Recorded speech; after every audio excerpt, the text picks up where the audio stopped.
To partial fraction असं आपल्याला सांगितलेलं असणार परीक्षेत x + 3 upon x - 1 x + 1 x + 5 तीन डिनॉमिनेटर दिलेले आहेत.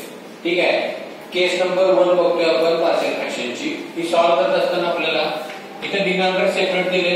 ते डिनॉमिनेटर आपण काय करायचं त्याच्यासाठी अननोन घ्यायचे. अननोन मानून घेऊया. a च्या खाली पहिला डिनॉमिनेटर देतोय मी x - 1, त्याच्यानंतर b च्या खाली दुसरा x + 1 आणि प्लस c च्या खाली तिसरा x + 5. हे काही लिहून घेतल्यानंतर मी सोल्युशन मध्ये याची प्रोसिजर करतोय. सोल्युशन मध्ये लिहिले ABC नंतर इक्वेशन नंबर 1. आता फर्स्ट काय करणार आपण a साठी सोडवतोय तर a च्या खाली काय दिलं बघायचा x - 1 जे डिनॉमिनेटर दिले त्याला = 0 म्हणून घेऊया. मग काय येणार आहे -1 वर गेल्यानंतर +1. तसं याच्यासाठी आता x + 1 जर 0 मानलं तर x -1 आणि हा x + 5 आपण 0 मानलं तर x किती येणार आहे -5. पहिली व्हॅल्यू 1 दुसरी व्हॅल्यू -1 तिसरी व्हॅल्यू -5 आपल्याला व्हॅल्यू मिळाली. आता मी a ची किंमत काढतोय म्हणून काय म्हणणार फॉर a पुट x मला व्हॅल्यू मिळाली किती 1 म्हणून मी ते 1 ठेवतो. मग जेव्हा मी a ची व्हॅल्यू काढतो तेव्हा मी b आणि c चा विचार करणार नाहीये. b आणि c ला आहे असं स्किप करतोय. फक्त a चा विचार करतोय. a च्या डिनॉमिनेटरला कोण आहे x - 1 आहे. तो x - 1 काय करणार मी इकडचा आणि हा इकडे आल्यानंतर काय होतं न्यूमरेटर मध्ये. त्यामुळे हा आणि हा कॅन्सल होतो. तो लिहायचाच नाही. शिल्लक राहते काय बघा फक्त x + 3 हा लिहायचा नाही म्हणून सांगितलं मी. अंडरलाईन करतोय ते लिहायचंच नाही सेम असल्यामुळे. शिल्लक राहिलेलं काय केलं मी x + 1 आणि x + 5 मला मिळते a. हा फक्त a राहणार हा निघून गेला. ठीक आहे. आता व्हॅल्यू काय ठेवणार आहे मी 1.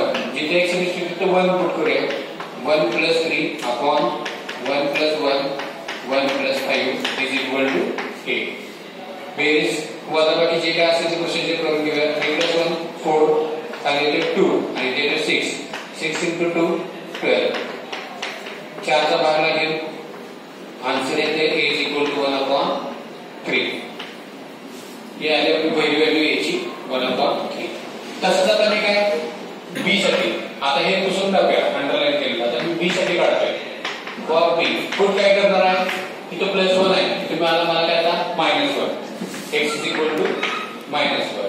मग काय लिहिणार आपण तसंच आता x + 1 इथे कोण आहे x + 1 तो कॅन्सल करा. शिल्लक लिहून घेऊया x + 3 अपॉन x - 1 x + 5 इकडे राहणार फक्त b. a चा आणि c चा विचार करायचा नाही b काढताना.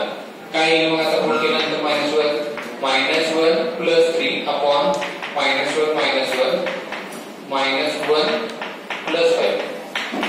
5 b.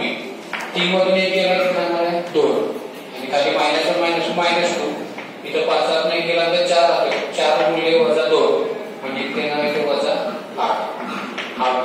2 चा भाग लागेल. आन्सर येतो b = 1/-4 असा आन्सर येतं. ते मायनस खाली द्या किंवा वरती द्या कुठे देऊ शकता. अपूर्ण अंक येतो न्यूमरेटर मध्ये सेक्युलर चिन्ह द्यायचं असतं म्हणून मी मायनस वरती लिहिलं. ठीक आहे. b झाला. आता मला काय काढायचं आहे c. फॉर c = काय पुट करणार बघा x किती आला -5. इथंच कळतं आपल्याला प्लस असेल तर मायनस ठेवायचा हा मायनस. मग आता c साठी परत काय येणार x + 5 इथला x + 5 कॅन्सल झाला. शिल्लक राहिले x + 3 अपॉन x - 1 आणि x + 1 इकडे फक्त c. पुट केल्यानंतर मिळेल मला -5 + 3 अपॉन -5 - 1 -5 + 1 c. इथे येणार आहे वरती -2 खाली येणार आहे -6 आणि इथे येतोय -4 माइनस इंटू माइनस होतो प्लस साइन 24 2 चा भाग लागतो. आन्सर आहे c -1/12. e ची व्हॅल्यू आहे 1/3 b ची आहे -1/4 c ची आहे -1/12. या आलेल्या तिन्ही किमती उचलायच्या इक्वेशन 1 मध्ये ठेवायच्या. पुट a किती किंमत आलेली आपली 1/3 कॉमा b किती आले तर -1/4 आणि c इज इक्वल टू किती आला तर -1/12 इन इक्वेशन 1. इक्वेशन 1 काय होईल याला आपण इक्वेशन 1 म्हटलंय x + 3 upon x - 1 x + 1 x + 5 is equal to h किंमत आहे 1/3 अपॉन किती खाली वर त्याला -1 प्लस b ची किंमत आहे -1/4 अपॉन x + 1 आणि c ची किंमत आहे -1/12 अपॉन x + 5. a ची b ची आणि c ची किंमत मांडून झाली. आता काय करणार आपण हा जो 1/3 तो काय करायचा डिनॉमिनेटरला 3 हा पण डिनॉमिनेटरला जाईल म्हणून डिनॉमिनेटर एकत्र करून घ्यायचे काय किंमत 1 अपॉन हे जे डिनॉमिनेटर 3 त्याच्या शेजारी हा जाईल म्हणजे x - 1 प्लस मायनस काय होणार आहे तर -1 अपॉन 4 डिनॉमिनेटरला त्याच्या शेजारी काय होणार आहे x + 1 आणि इथं प्लस मायनस पुन्हा -1/12 इनटू ब्रॅकेट x + 5. इकडची बाजू तुम्ही आहे असे लिहायची यात काही चित्रच नाही x + 1 इनटू x + 5 हे तुमचं फायनल आन्सर असेल.